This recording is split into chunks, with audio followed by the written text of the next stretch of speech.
Hola, ¿qué tal? Muy buenas tardes. Bienvenidos a Oncopal, una nueva consulta virtual. El Actual. día de El hoy día de hoy tenemos como tenemos como invitada invitada especial especial a la a la doctora. doctora Anadila Muy Castruita. buenas Muy tardes, buenas tardes. doctora. ¿Cómo está? Bien, hola, buenas tardes. Pues soy la doctora Ana Castruita, soy oncóloga médica, certificada por el Consejo Mexicano de Oncología.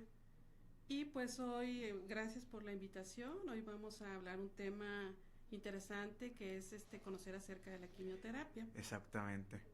Sí, más que nada siento que es un punto muy importante de conocer, porque ya hablamos mucho de tanto del tema de la enfermedad, cómo se desarrolla, ya hablamos de tipos de cáncer, por ejemplo, ¿no?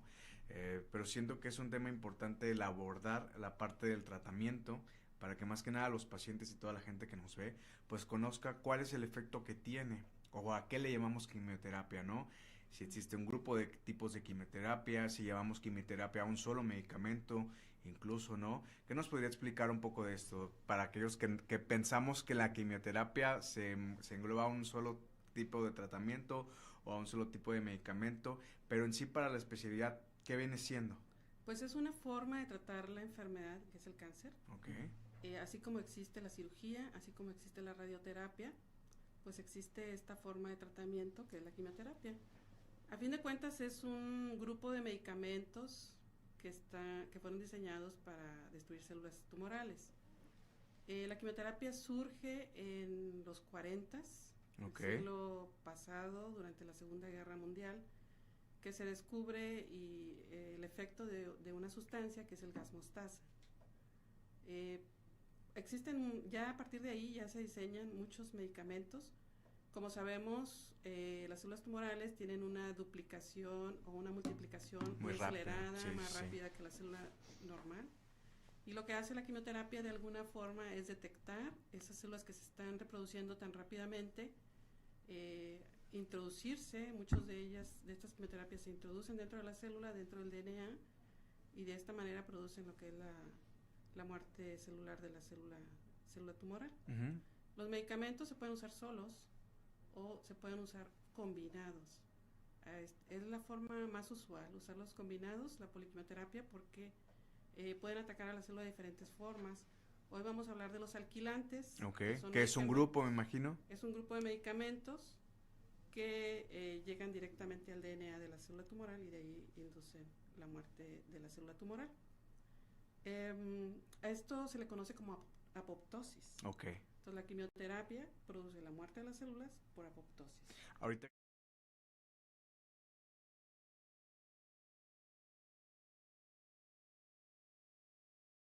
¿qué mecanismo tiene, por ejemplo, este medicamento para atacar directamente a la célula tumoral y que no invada más allá de lo que es el límite del cáncer, sí. ¿no?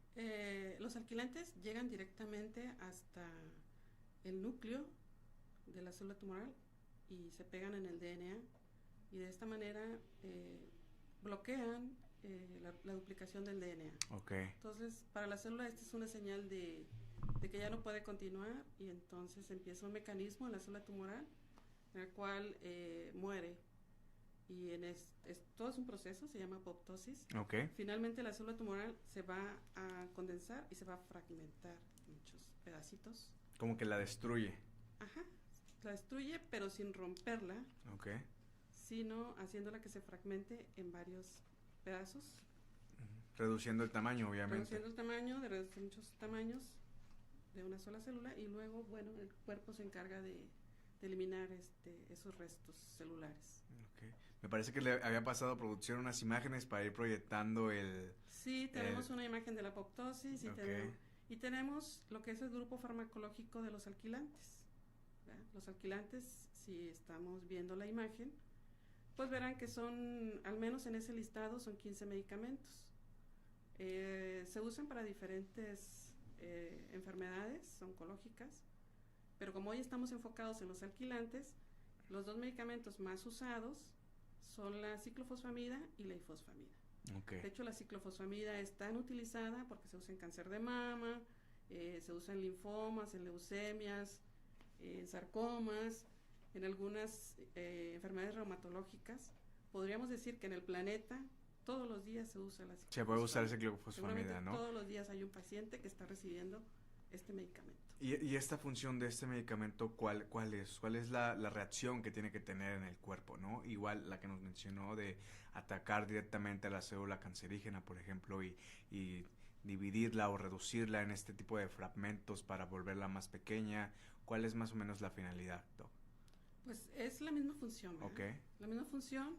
La ciclofosfamida es un medicamento que se usa en un esquema en cáncer de mama y habitualmente no lo usamos solo, lo usamos combinado. De hecho, lo combinamos con un grupo farmacológico que son las antraciclinas, Ah, ok. que es la quimio roja, que después hablaremos que de es ella. exactamente, sí.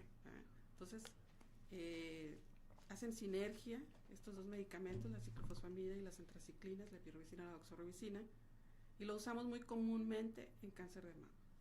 Pero ya mencioné otras Otro tipo de enfermedades que se puede enfermedades. utilizar exactamente. Algo que quizás no saben, y es parte de nuestra especialización, es que usamos las dosis en base al peso y a la talla de cada paciente, así como en base a tipo de tumor. Entonces esto hace que la dosis sea diferente para cada persona, porque puede ser una persona pequeña de 1,50 y que pese 50 kilos, contra una persona que mida 2 metros y pese 100 kilos, bueno, la dosis va a ser muy diferente. Digamos que a mayor tamaño y a mayor altura o a mayor peso, obviamente la dosis es mayor, ¿no? Si no me equivoco. Sí, hay una fórmula, se llama índice de masa corporal, y entonces usamos el peso y la talla para sacar ese índice, y entonces calculamos cuántos miligramos le corresponden a cada persona. Y también pues es diferente para el tipo de tumor. En cáncer de mama usamos unas dosis y en sarcomas usamos unas dosis más altas. Entonces esto hace que cada caso sea diferente, cada paciente reciba una dosis diferente de acuerdo a sus características y también de acuerdo al tipo de tumor. Sí, porque como menciona, influyen muchos factores, ¿no? Que desde la altura del paciente, el peso del paciente, el tipo de cáncer que tenga el paciente, ¿no? Por eso es que después cuando el paciente se aplica el tratamiento, cada reacción que tenga es diferente porque va muy de la mano a lo que estábamos acostumbrados o lo que platicábamos en la sesión anterior, de que a veces nos arraigamos mucho como personas, digo, es normal, somos seres humanos, pero a atendernos a las opiniones, ¿no? De que quizá ya conozco un familiar que atravesó por una quimioterapia o que tengo un conocido y existen estos mitos en que la quimioterapia me afectó, me puede dar náuseas, me puede dar algún tipo de diarrea, por ejemplo, ¿no? Y es por eso muy importante el saber que no a todos los pacientes se les administra la misma cantidad de medicamento, ¿no? Y principalmente cuáles son los factores que influyen o la decisión que tiene que tomar el médico para saber cuánto administrarle. Eso ahorita lo que nos está comentando, por ejemplo. ¿En qué casos existe, por ejemplo, algún tipo de límite o cantidad menor que se le pueda suministrar a un paciente o esto ya es independiente de cada caso? No, existe... qué buena pregunta. Sí, porque hay dosis, ¿verdad?, diferentes para cada paciente, pero también existen límites. ¿Cuál es el límite inferior y cuál es el límite superior? Entonces, cada medicamento tiene ese límite, ¿verdad? ¿Hasta cuánto es lo menos que podemos poner? Porque después de eso ya no va a funcionar. O hasta cuánto es lo más, porque después de eso va a ser muy fuerte ya para el resto. Para el resto del cuerpo, vamos a afectar otras cosas, no nada más el tumor. Entonces eso se llama rango terapéutico. Y es parte de lo que nosotros conocemos como especialistas, hasta dónde voy a ir lo menos y hasta dónde es lo más. Y también se pueden ver o se pueden prever cuáles serían los efectos al aplicarse el tratamiento, ¿no? O sea, dentro del historial clínico, por ejemplo, de otros pacientes, ¿no? Sí, ahorita que comentas, bueno, me viene a la mente algo muy importante. Todos los medicamentos han sido valorados o evaluados en ensayos clínicos, ¿verdad? Entonces, todos los medicamentos han pasado por un proceso en el cual se conoce todo, ¿verdad? Cuál es la dosis para el ser humano, cuál es el límite superior, cuál es el límite inferior, cuáles son los efectos que son graves, cuáles son los más frecuentes. En oncología eso está muy bien estandarizado y está muy bien estudiado. Y de hecho, pues se replica en otras especialidades también. Digamos que se toma como base, ¿no? Ajá. Entonces, esto que mencionas es importante y a lo mejor voy a aprovechar este punto porque... No, adelante, para eso es este espacio. Si algo ha avanzado el tratamiento en cáncer en cuanto a medicamentos es en base a los ensayos clínicos, a los estudios clínicos. Entonces, cuando haya posibilidad u oportunidad de participar como paciente en un ensayo clínico, creo que hay que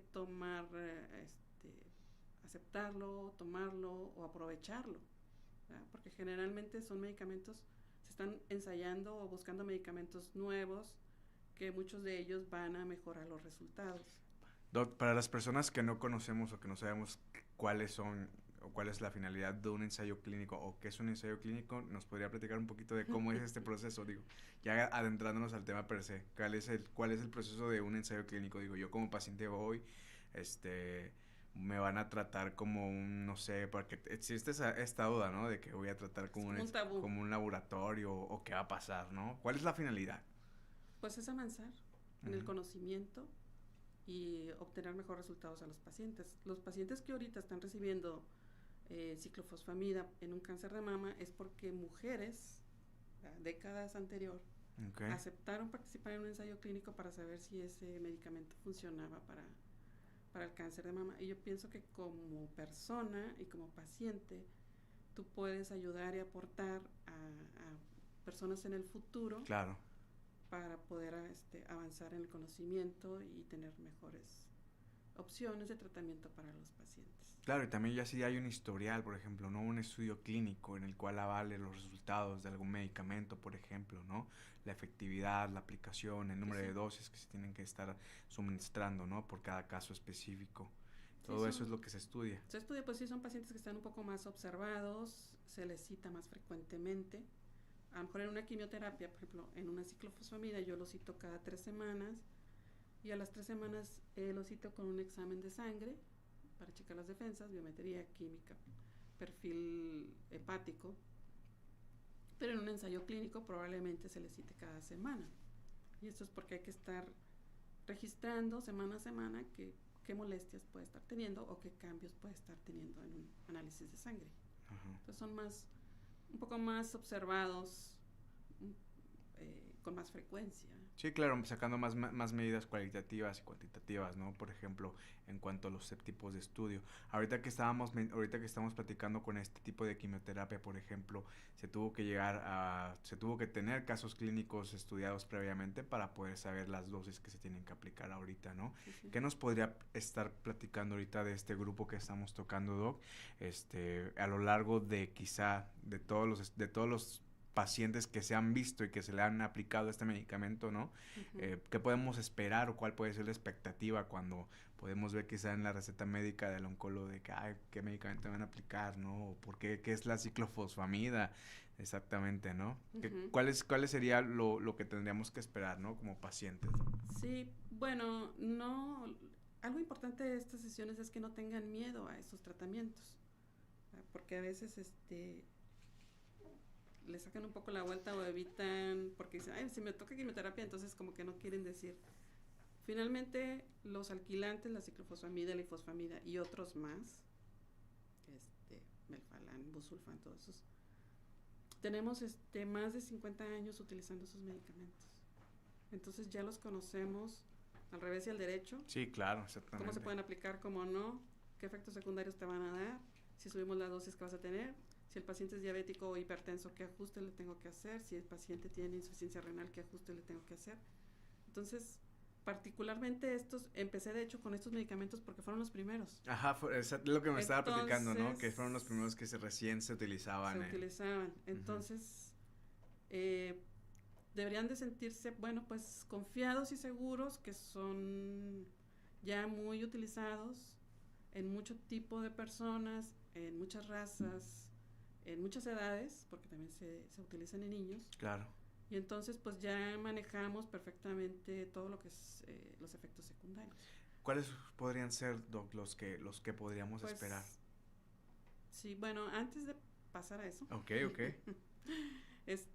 Bueno, decirles que viene en un frasquito, ¿verdad? En un polvo, en un frasquito como el de la penicilina, hagan de cuenta, que hay que reconstituirlo y que hay que ponerlo en un suero.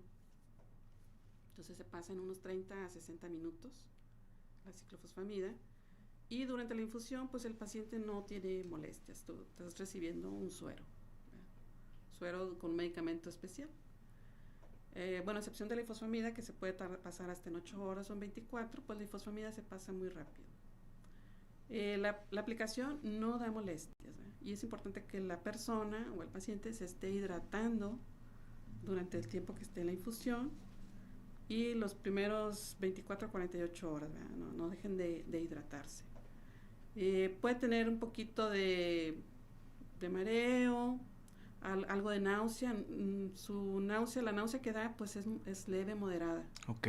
Difícilmente va a vomitar un paciente que reciba. O sea, digamos, es una reacción que pudiésemos poder controlar, ¿no? O sea, bueno, Okay.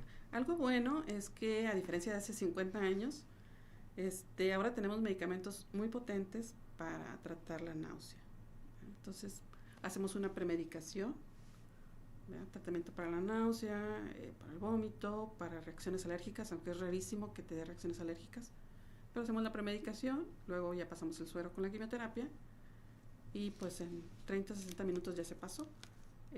A veces va solo el medicamento o a veces va combinado, entonces si va combinado, después de que termina ese suerito, pues empieza el otro. Uh-huh. Casi siempre son tratamientos ambulatorios, que no necesitamos hospitalizarlo en el caso de la ciclofosfamida, aunque en la ifosfamida, como se pasa en más horas, pues sí, preferentemente hay que hospitalizarlo porque puede ser que lo demos en 8 horas o en una infusión de 24 horas. Okay. Entonces, más que nada se hospitaliza para que esté el goteo y sí, para que más que por comodidad del paciente, ¿no? Por ejemplo. Sí, y en este punto quiero mencionar pues enfermería. Es importante tener enfermeras que estén entrenadas para usar este tipo de medicamentos, tanto para hacer la mezcla como para estar al pendiente de la infusión. Que también vayan, que estén familiarizadas con este tipo de aplicaciones, ¿no? Sí. ¿Por qué se varía un poco la hora de infusión, por ejemplo? Porque a veces a algunos pacientes se les puede pasar más rápido, como por 8 horas, y hay algunos pacientes que requieren 12 horas, 10 horas, ¿no? Bueno, ¿esto a qué se debe? Pues esto tiene que ver con la farmacocinética del medicamento. Una vez que entra, uh-huh, que se unen las proteínas, que se distribuye, que se elimina por la orina, o sea, eso viene de los estudios clínicos. Okay. Entonces, en los ensayos clínicos determinamos cuál es la mejor forma de aplicarlo y entonces en esos ensayos clínicos se determinó, por ejemplo, que la ciclofosfamida se puede aplicar en forma segura de 30 a 60 minutos, uh-huh, y que la ifosfamida en 8 horas o en 24 horas. Entonces, todo esto viene de ensayos clínicos. Que ya depende mucho, ¿no? De tanto de la aplicación o cómo lo vaya a establecer. De hecho, también influye la decisión de cada médico a veces, ¿no? Que se le puede aplicar dependiendo cómo esté el estado del paciente, tengo entendido. Claro, sí, la edad del paciente también es importante. Para ver qué tanta... ¿Existe algún tipo de resistencia al medicamento? O sea, que el paciente pueda, o ¿cómo se le llama a este tipo de pacientes que el medicamento no les pueda hacer efecto, ¿no? Que este grupo de medicamentos no les pueda hacer cierto efecto o efecto esperado. ¿Cuál es el siguiente paso a dar por parte del especialista? Pues cambiamos el esquema. Uh-huh. ¿El esquema en qué aspecto se cambia? El grupo farmacológico. Ok. Por ejemplo, si hablando hipotéticamente, claro, sin hablar de ningún caso particular, si lo empezaste a tratar con este medicamento y no haces una evaluación a los 2 meses o a los 3 meses y ves que no hay un resultado, entonces cambias de grupo farmacológico. ¿Esto qué significa? Que vas a atacar la enfermedad, pero ahora de otra forma. Okay. Esto ahorita que mencionó en cuanto a la evaluación de digamos que el paciente hipotéticamente ya está en tratamiento, ¿no? Ya está en su ciclo de infusión, ya está aplicando ese tratamiento. ¿Cómo es el proceso de evaluar al paciente, no? Porque tengo entendido que a veces este tipo de grupo de quimioterapias se les asigna un ciclo de aplicación, ¿no? Por 4 meses, cada 21 días, etcétera, ¿no? Dependiendo también cómo lo establezca el médico especialista o el oncólogo, por ejemplo, que en su caso. Uh-huh. ¿Cómo es que se determina todo eso y cuál es el proceso de evaluación que le da o el seguimiento que le da el oncólogo al paciente? Sí. Bueno, pues ese es el meollo de la especialidad. Okay, sí, exactamente. Pero bueno, vamos a caso particular. Por ejemplo, en cáncer de mama, una paciente que se le va a dar quimioterapia va a incluir antraciclinas, que es la roja, más la ciclofosfamida. y pues el tumor es grande, Ok. 5 centímetros, y tú quieres reducirlo de tamaño para que luego la puedan operar, ¿verdad? Hacer una cirugía a lo mejor conservadora. Bueno, para eso están los ensayos clínicos. Ok. Entonces, en ensayos clínicos, miles de pacientes, se les dio, por decir, 4 ciclos de tratamiento. Ok. Y a otros pacientes se les dieron 8, y a otros pacientes se les dio 1 año o 2 Ok. años. Y entonces ahí se determinó cuáles tenían la mejor respuesta y cuándo era la máxima respuesta. Entonces se determinó que 4 ciclos con quimioterapia roja era el máximo resultado y que ahí teníamos que hacer un cambio por una quimioterapia que es blanca. Ok. ¿Ya? Y ahí sale el esquema de 4 ciclos de una quimioterapia con 4 ciclos o 12, según como uno decida, Ujú. de la otra quimioterapia. Pero es en base a ensayos clínicos. Pacientes que han sido tratados. Hay pacientes que han, voy a hablar de enfermedad metastásica, y tú le das hasta la máxima respuesta. ¿Va? Entonces hay un tipo de quimioterapia que a lo mejor ese paciente recibe 20 ciclos, 24 ciclos, Pero y él depende del sigue efecto de- respondiendo, Ok. y él se encuentra bien, ese paciente. Pero todo eso lo hemos aprendido de los ensayos clínicos. Sí, Por de eso toda son la muy historia que importantes. se tuvo, ¿no? Sí, y luego los ensayos clínicos, pues todo se reporta en un artículo médico. Ahí te dicen cuántos pacientes fueron, qué etapas fueron, cuántos recibieron, a cuántos se les ajustó, cuántos tuvieron que suspenderse, Ujú. cuánto fue lo máximo que recibió un paciente en una forma segura, sin verse afectado Claro. y respondiendo. Y entonces, de ahí nosotros, pues nos sirve de base cuando tengamos nuestro paciente, de decir, bueno, los ensayos clínicos, la información que existe, y de ahí salen los consensos, las guías de manejo internacionales y todo esto. Entonces, lo que es la evidencia en estudios clínicos nos ha dicho que lo mejor para usted son 4 ciclos de tratamiento. Sí, no es como que el médico se saque los datos, o sea, los datos sí tienen las fórmulas y sabe cómo aplicar el procedimiento, pero son datos duros por los cuales ya está avalado la aplicación, ¿no? Sí. O el resultado del tratamiento. Sí. Doc, antes de finalizar esta cápsula informativa, me gustaría que nos pudiera adelantar, quizá, o si se puede, una pequeña introducción del siguiente tema que vamos a ver, o cuáles son el siguiente grupo, o subgrupo que sigue después del grupo primario a través de las quimioterapias. Sí, bueno, pues la próxima semana podemos hablar de los antimetabolitos. Ok. Muy útiles en muchas enfermedades, sobre todo lo que es tubo digestivo, ¿verdad? Cáncer de colon, estómago, esófago, recto.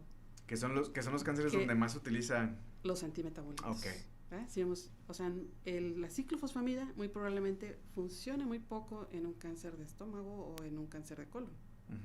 ¿Verdad? Entonces, las células del cuerpo también son diferentes y entonces las atacamos de forma diferente. Ok, perfecto. Pues bueno, ya saben de qué va a tratar el tema de la siguiente semana, el día lunes. Lo programamos más o menos como a la misma hora, como a las 12, para que vayan preparando sus preguntas. Igual repasen un poco este tema porque así saben que llevamos una correlación, que iniciamos con un primer grupo que incluye, por ejemplo, la ciclofosfamida, y que vamos a ir estableciendo o encadenando también cuál es la funcionalidad de cada uno de esos grupos y posiblemente qué cáncer también ataca, ¿no? Porque ahorita, como mencionó, existen diferentes maneras de atacar a células que reaccionan de forma diferente. Uh-huh. Okay. Doc, le agradezco mucho por su tiempo, por haber estado aquí, por prestarnos la información. Sabemos que es una cátedra el estar aprendiendo día a día aquí. Ya conocemos la parte desde la perspectiva de la enfermedad, cómo se desarrolla, cuáles son los procedimientos que se tiene que hacer, si va a entrar en cirugía, si se va a aplicar quimioterapia, y también ya hemos hablado mucho en este espacio sobre los temas de la cirugía, pero ahorita el tema como tal, o abordar cuáles son el tema de farmacológicos o quimioterapias que se les tienen que aplicar a los pacientes, o cuáles son los grupos que dividen a cada uno, son temas muy importantes que siento que a veces uno como paciente debe investigar, y pues qué mejor que escucharlo de la mano de usted, que es una excelente oncóloga. Y pues bueno, doc, si queremos consultar con usted o tener opinión, ¿dónde podemos encontrar? ¿Dónde está consultando actualmente? Sí, pues estamos en Centro Médico AVE, en el piso 17, Grupo Oncopal, Uh-huh. y también en Calzada, en San Pedro. Ok, Perfecto. Igual van a estar apareciendo aquí toda la información de Oncopal y los números de Oncopal de contacto y las redes también, para que vayan, nos sigan este contenido, suscríbanse a todas las redes y pues bueno, nos estamos viendo en una próxima consulta virtual desde las redes de Oncopal. Les deseo un excelente lunes, un bonito inicio de semana y pues nos vemos pronto. Muchas gracias y hasta luego. Gracias.